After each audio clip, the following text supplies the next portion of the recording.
Students, कल मैंने आपको मैट्रिक्स की टाइप्स बता दी थी और आपको ये भी बताया था कि जिनको मैट्रिक्स की टाइप्स का अच्छे तरीके से जो समझ लेंगे, एक्सरसाइज उनके लिए कुछ भी नहीं है, वो इजीली कर सकते हैं, कोई प्रॉब्लम नहीं है। तो टाइप्स मैंने सारी आपको बता दी थी, 12 टाइप्स थी और डिटेल से कि विद एग्जांपल आपको समझाई थी। पीछे वाली एक्सरसाइज में वो मौजूद भी है, पीछे वाली वीडियोज़ में वो मौजूद है, आप देख सकते हैं। तो अब मैं इस एक्सरसाइज की तरफ आया हूँ ताकि आपको एक्सरसाइज सोल्व करके दिखा सकूँ कि ये कैसे सोल्व होती है। बहुत ही आसान तरीके से आपको आसानी से समझ आ जाएगी, कोई मुश्किल चीज़ नहीं है। इंपॉर्टेंट एक्सरसाइज है, ये इसका आना बहुत ज़रूरी है स्टूडेंट्स के लिए 9th क्लास के। अगर ये एक्सरसाइज नहीं करेंगे तो उनको बहुत मसला बनेगा और जो है अच्छे खासे नंबर ये एक्सरसाइज से पेपर्स में आ जाते हैं। तो ये बहुत ज़रूरी है। हम चलते हैं वाइट बोर्ड की तरफ। क्वेश्चन उन्होंने कहा identify the following matrices. Matrix को आइडेंटिफाई करो, ठीक है। तो ये उसने हमें क्वेश्चन दिए हुए, मैंने एक साइड पे लिख लिए हैं कि टाइम कम लगे और ज़्यादा चीज़ें मैं आपको समझा सकूं। क्वेश्चन नंबर 1 की तरफ आ जाते हैं। उसने दिया हुआ ए इज इक्वल टू है 0 0 0 और 0।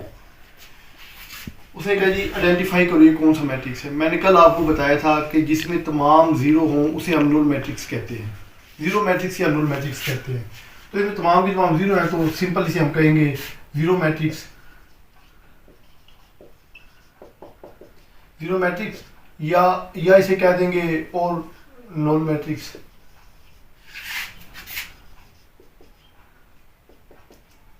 ठीक है, ये आप उस चीज़ की समझ आ गई होगी। तमाम ज़ीरो है, ज़ीरो मैट्रिक्स हो गया बस। कोई इसमें अब क्वेश्चन नंबर 2 की तरफ आ जाए, ये दिया हुआ है। इसीलिए मैंने आपको पहले टाइप्स करवाई है मैट्रिक्स की, ताकि टाइप्स का पता हो तो ये चीज़ ही कुछ नहीं है। अब ये क्वेश्चन नंबर 2 देख लें।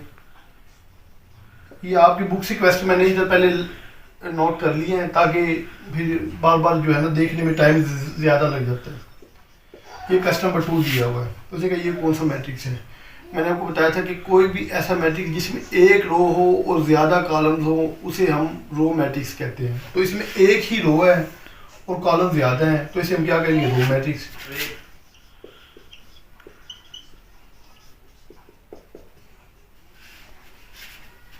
ठीक है, अब ये भी हो गया। अब क्वेश्चन नंबर 3 की तरफ आ जाते हैं। अब मैं इस क्वेश्चन नंबर 1 के कंप्लीट सारे यूज करवा दूंगा आपको, लेकिन नेक्स्ट जो है उनमें से मैं आपको 2 या 2 3 या 4 भाई इतने ही करवाऊंगा। 2 3 करवाऊंगा, एक ही चीज़ है, सारी आपको समझ आ जाएगी। कोई यानी कि अगर मुख्तलिफ हुआ तो ज़्यादा करवा दूंगा, अगर ऐसे ही सारे हुए तो फिर 2 3 करवा के आपको एक्सरसाइज कंप्लीट करवा देंगे। अब 3 की तरफ आ जाए। सी उसने दिया हुआ है 4 0 और 6। ये क्या है, मैंने आपको बताया था जिसमें सिर्फ एक कॉलम हो और ज़्यादा रोज हो उसे कॉलम मैट्रिक्स कहते हैं। इसमें देखो एक कॉलम्स है और रो 3 है, 3 रोज है, तो इसको हम क्या कहेंगे, कॉलम मैट्रिक्स।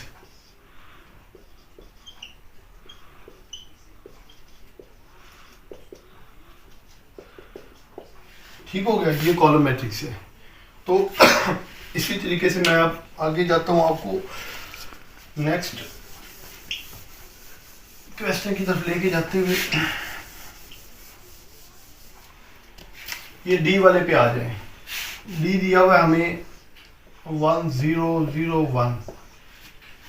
मैंने आपको बताया था कि किसी भी मैट्रिक्स स्केयर मैट्रिक्स हो और उसके डायगोनल में सेम एक जैसी चीज़ हो और वो 1 1 हो तो उसे हम आइडेंटिटी मैट्रिक्स बोलते हैं। ठीक है, इसको हम आइडेंटिटी मैट्रिक्स बोलेंगे। डी दिया हुआ है ये इसे हम, ये स्केयर मैट्रिक्स है और इसके जो है ये, इसको हम उर्दू मीडियम वालों के लिए वितरी अरकान बोलेंगे और डायगोनल्स बोलेंगे। इंग्लिश मीडियम वालों के लिए इसमें अगर 1 1 हो तो इसे आइडेंटिटी मैट्रिक्स बोलेंगे। ये सारी चीज़ें मैं आपको कल टाइप समझा चुका हूँ, ये कोई मुश्किल चीज़ नहीं है। अब मज़ीद हम आगे आ जाते हैं।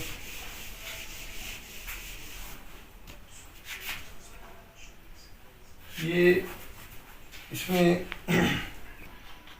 ये क्वेश्चन नंबर 5 की तरफ आए हैं। ये 0 है तो इसे सिंपल हम ज़ीरो मैट्रिक्स ही बोलेंगे क्योंकि अंदर 0 है, तमाम ही 0, ये तमाम इसकी आ गई हैं, 1 ही है तो ये 0 होगा तो इसे ज़ीरो मैट्रिक्स बोलेंगे।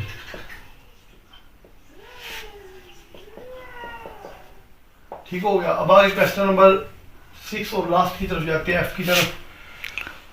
इसने दिया हुआ है 5, 6 और 7, ये इसके मैंने तकरीबन ज़्यादा करवाए हैं, बाकियों को मैं 2, 3 या 4 करवाऊँगा, क्योंकि ज़्यादा टाइम हो जाता है, फिर बच्चे जो है बोर हो जाते हैं। तो ये 1 ही इसमें कॉलम्स है और ज़्यादा रोज़ है। बताया था आपको कि जिसमें सिर्फ 1 कॉलम हो और ज़्यादा रोज़ हो उसे कॉलम मैट्रिक्स कहते हैं, तो इसे हम कॉलम मैट्रिक्स कहेंगे।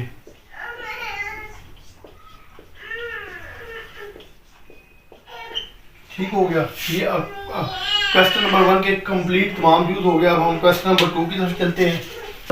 क्वेश्चन नंबर 2 में भी हम चले जाएंगे। क्वेश्चन नंबर 2 में जाते हैं तो उसमें भी आइडेंटिफाई द फॉलोइंग मैट्रिक्स, तो उसमें मैं ये आपको क्वेश्चन नंबर 1 देखता हूँ। ये क्वेश्चन नंबर 1 है -8 2 7 12 0 4। इसको भी हमने आइडेंटिफाई करना है ये कौन सा मैट्रिक्स है।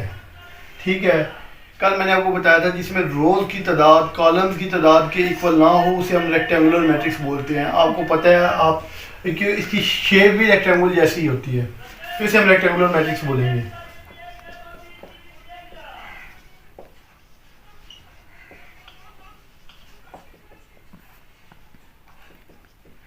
ठीक हुआ, ये एक रेक्टेंगुलर मैट्रिक्स है। अब मैं 2-3 सवाल करवाऊंगा हर जूस से, ताकि आपको मुकम्मल समझ आ जाए और टाइम भी कम लगे। अब नेक्स्ट क्वेश्चन की तरफ जाते हैं। क्वेश्चन नंबर 2 की तरफ ही है 3 0 1।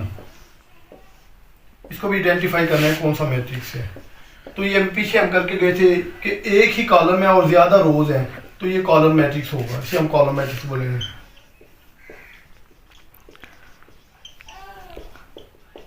ठीक हो गया। अब आगे क्वेश्चन नंबर 3 की तरफ इसके मैं जाता हूँ। ये इसमें है जी 6 - 4 3 - 2, 6 - 4 3 - 2। इसकी तरफ हम चले जाते हैं जिसमें रोज की तादाद कॉलम्स की तादाद के इक्वल हो उसे हम स्क्वायर मैट्रिक्स बोलते हैं। ये स्क्वायर मैट्रिक्स है।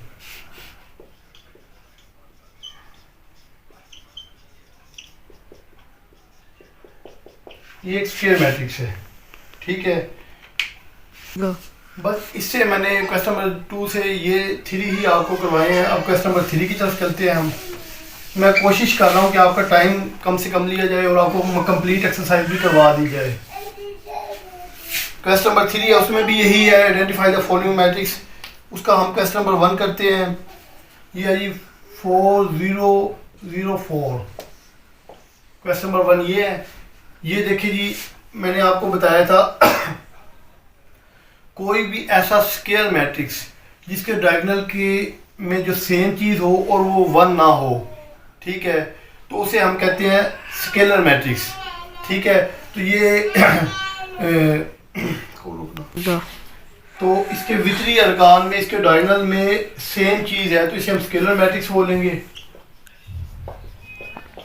आपने बस इस चीज़ का ख्याल रखना है, जब ये सेम हो और 1 ना हो, 1 के अलावा कोई भी नॉन ज़ीरो ये सेम होंगी तो स्केलर मैट्रिक्स होगा।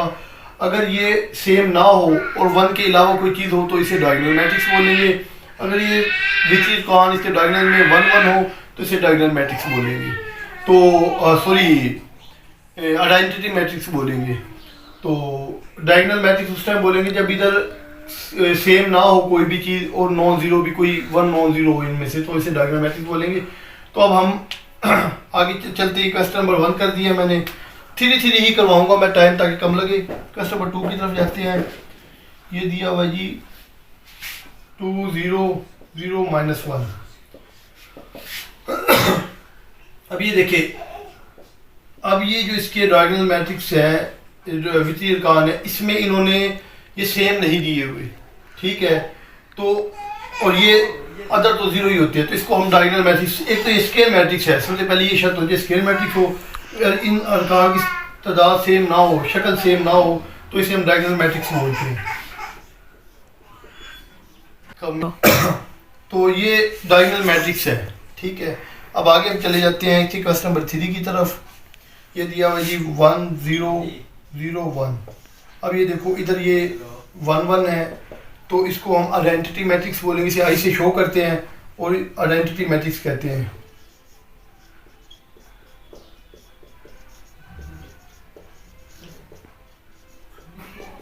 ठीक हो गया। ये 3-3 मैं करवा रहा हूँ ताकि टाइम कम लगे और समझ भी आपको आ जाए। किसी चीज़ की अगर आपको समझ नहीं आती तो आप कमेंट्स में बता सकते हैं, तो मैं आपको फिर व्हाट्सएप पे या जिस तरीके